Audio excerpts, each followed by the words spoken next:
Hi, my name's Phil. I like to talk about politics, and I was prompted to do this based on a comment from yesterday's video where someone was saying, oh, you seem to be saying that people of Northern Ireland are being asked whether or not they want to reunify. I think you'll find they haven't, and I'm sure you're going to correct that in the next video.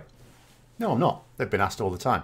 They did misquote me slightly in there, which changed the meaning of it, but people of Northern Ireland have been asked to indicate their desire to reunify or remain as a partition quite a lot of times, as recently as last year. It's just that maybe some people are not aware of this, so I'll go through it. The fact is that the Good Friday Agreement causes this question to be asked on a regular basis, and anyone who's read it will recognise this. So I'm not sure if the author of the comment is just not living in Northern Ireland or just doesn't understand the process.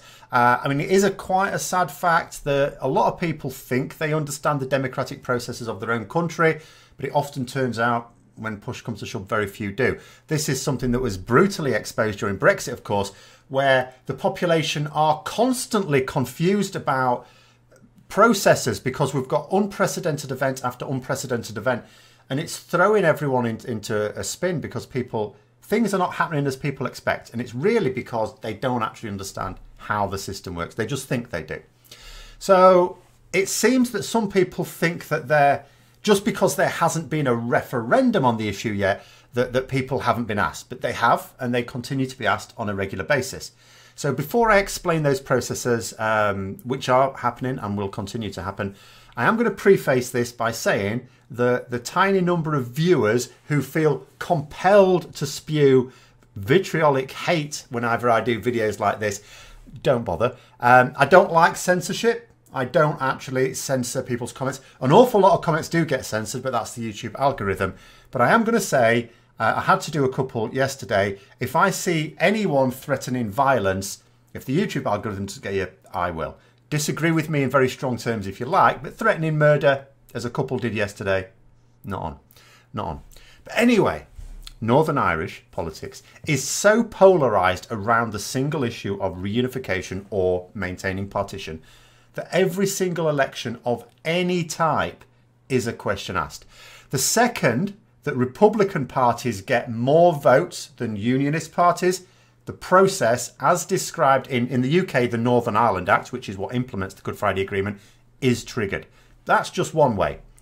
Now, I sometimes see brainless comments about the occupation of Ireland or Britain holding on to Northern Ireland. Frankly, this level of indoctrination has been in direct contradiction of the facts for at least 30 years, and that's indeed if it were ever true. Voting in elections in Northern Ireland, especially general elections, has always been about that single issue. The only decision that has ever been made in any election there is which Unionist party does a Unionist vote for and which Republican party does a Republican vote for. That's it. So as far back as Margaret Thatcher's government, British governments have been giving subtle indications that they are essentially just waiting for Northern Ireland to express a majority view that they want to reunify, and clear indications that they would, far from blocking such a move, actively support and facilitate it.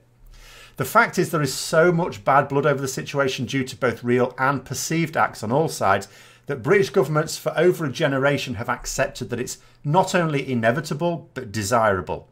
Even Theresa May has indicated that the time is soon coming. She was recently asked in a question in the House of Commons by a DUP MP, Nigel Dodds, to make a statement about the commitment to Northern Ireland as part of the UK and how Sinn Féin were risking this by their actions.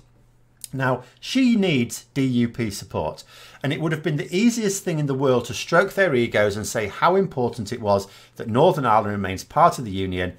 Sinn Féin don't take their seats in Westminster, so they are neither help nor hindrance to her.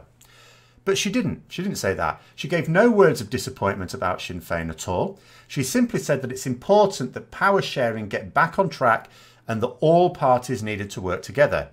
Not a word to confirm commitment to Northern Ireland as a part of the UK, as Nigel Dodds was inviting her to do.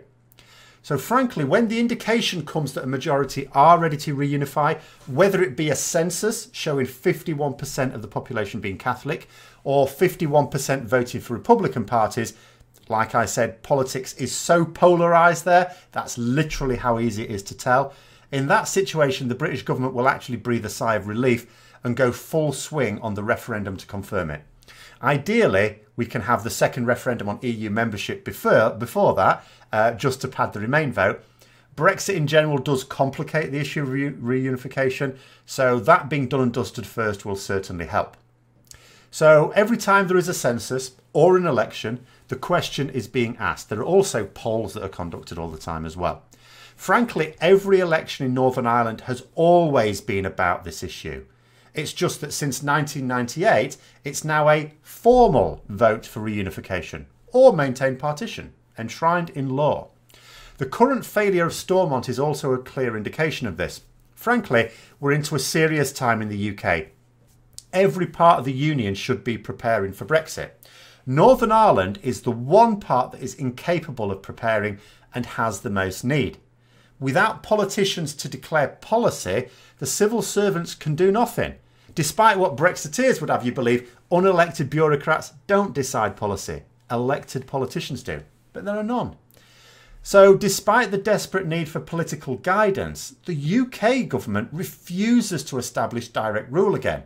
In any other situation, that would be the obvious course of action to take, but they don't want to interfere at all. They do not want to touch that. They have long since got used to the idea of Northern Ireland not actually being part of the UK and are really just waiting for the transition to happen. The Good Friday Agreement didn't create a system to keep Northern Ireland in the Union, but to ease its passage away. Brexit has raised a level of urgency on the issue, but the timing is as terrible as the promises that conned people into voting for it in the first place. Indications are that there is still a small majority in favour of remaining. It's possible that the issue of Brexit could cause some from the unionist community to vote for reunification, but a poll as recently, as I say, as last year doesn't give that indication at all. The problem is that when it comes to viewing Ireland and Britain, people essentially view Northern Ireland's place according to which community brought them up and has nothing to do with political debate. There may be a few people who think they are different, but the voting demographics are stark, absolutely stark. Those who identify as Catholic are Republican. Those who identify as Protestants are Unionist. That is what the voting statistics show super clearly. So if you think you're different, you're literally in a handful that doesn't even show up on a 0.1%. And that'll never change until this central issue to all Northern Irish politics is removed. And it can never be removed until Ireland reunifies. Even then, it won't happen straight away. British governments know this and have accepted it for years. It won't stop the problems and it won't heal the divisions, but the government will see it as at least not their problem anymore. We'll have to remember that the process will be triggered when just over half want to reunify. Now that will still leave a population where almost half would be against such action. But in a few generations, perhaps the hope would be that it would sort itself out in a way that was never going to happen in any amount of time with partition. It can't happen. Now, I can understand the policy at the time, but it was always the sort of short-term thinking that is the major downside of democracies. Never worrying about the long term as long as you do what gets you elected in a few years' time. And it has to be borne in mind, although we talk about it as being a roughly 50-50 thing at the moment, at the time of the partition, the vast majority were people who wanted to remain in the Union. So it was, although an awful lot of what's happened since has been pretty appalling, nonetheless, it was a perfectly democratic decision at the time. Now, if we take a look at the Northern Ireland Act, which is the legal framework, as I say, for applying the Good Friday Agreement in the UK, the key part in this matter is here. So, first few points. First, the Secretary of State may by order direct the holding of a poll for the purposes of Section 1 on a date specified in that order. Section 1 refers to reunification. Subject to paragraph 3, the Secretary of State shall exercise the power under paragraph 1 if at any time it appears likely to him that, should be him or her really, but you know, that a majority of those voting would express a wish that Northern Ireland should cease to be part of the United Kingdom and form part of a united Ireland. 3. The Secretary of State shall not make an order under paragraph 1 earlier than 7 years after the holding of a previous poll under this schedule. So what it clearly states is that as soon as there's an indication that a majority would support reunification, discussed in that mentioned Section 1, the Secretary of State would issue a poll. Now, should this referendum on reunification be unsuccessful from the point of view of reunifies, then another can't be issued for at least 7 years. And that's why they don't just issue one now to maybe relieve some of the Brexit pressure.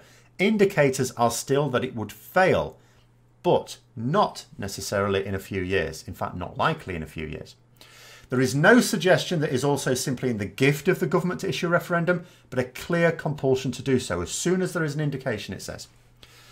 There are more Catholic children in Northern Ireland than Protestants. This means that with every passing year, the balance shifts as more come of voting age. The indications are that it may only be a couple more years, maybe 3 or 4, and then nobody would thank the Secretary of State for issuing a premature referendum. In fact, if the British government wanted to block reunification, it would be much easier. They would first of all have issued a referendum a year ago and then blocked any further talk for another 7 years, because they'll also, sorry, you can't have one for another 7 years now. Also, earlier governments wouldn't have been quite so clear about the process for democratically determining a desire for reunification. They would have muddied the waters a little instead of making it as clear as they have. So the process is now inevitable. The demographics of Northern Ireland are headed that way.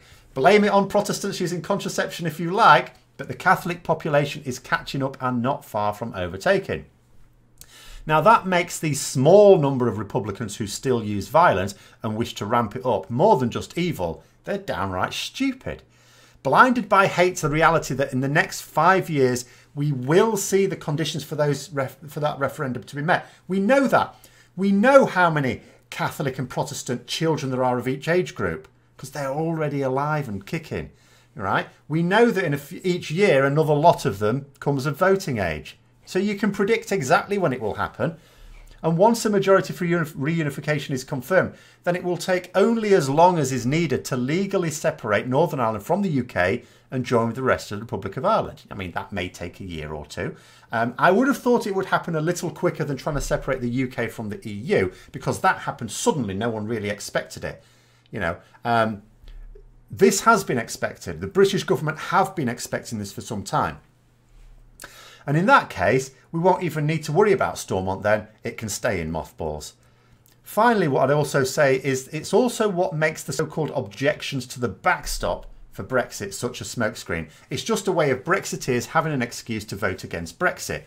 The reason why both the UK government as well as other EU governments, including the Republic of Ireland, can say very truthfully that they don't intend the backstop to be needed indefinitely is because they know it won't be.